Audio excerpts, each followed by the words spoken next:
యెరూషలేములో సంఘం విస్తరిస్తుంటే అంతియొక్కకు వెళ్ళి సేవ చేస్తున్నాడు. హల్లెలూయా. యెరూషలేములో చాలామంది ఉన్నారు. యెరూషలేములో గొప్ప పరిచర్య చేస్తుంది. యెరూషలేములో ప్రతి దినము ఎంతోమంది యేసుని సొంత రక్షకుడిగా అంగీకరించి శిష్యరకములో చాలామంది చేరుతున్నారు. అయితే దేవుని పని చేయడానికి మరొక దేశానికో మరొక ప్రాంతానికో మరొక గ్రామానికి వెళ్ళి పరిచర్య చేయాలి అని అంటే ఎన్నో అవస్థతలు కోరుకుంటున్నారు. విశ్వాసులు ఉన్నారా? దేవుని సేవ ఉందా? సేవ చేస్తే పైసలు వస్తాయా? నాకు అన్ని అనుకూలంగా ఉంటాయా?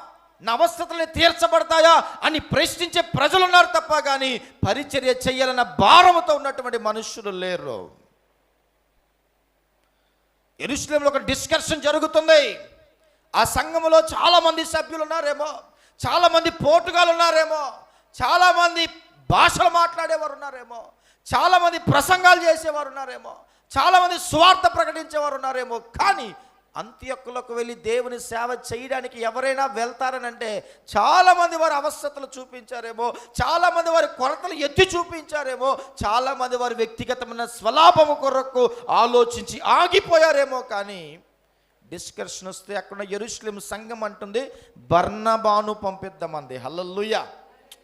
అంటే చూడండి ఎటువంటి స్వచ్ఛందమైన సేవ చేశాడో.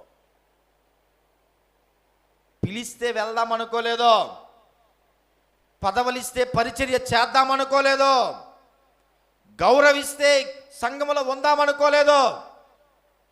నా దేవుడు సమస్తాన్ని చూస్తున్నాడు, ఆయన పని నేను చెయ్యాలి అని చెప్పి స్వచ్ఛందంగా పరిచర్యకి వెళ్ళిపోయాడు. హల్లెలూయా.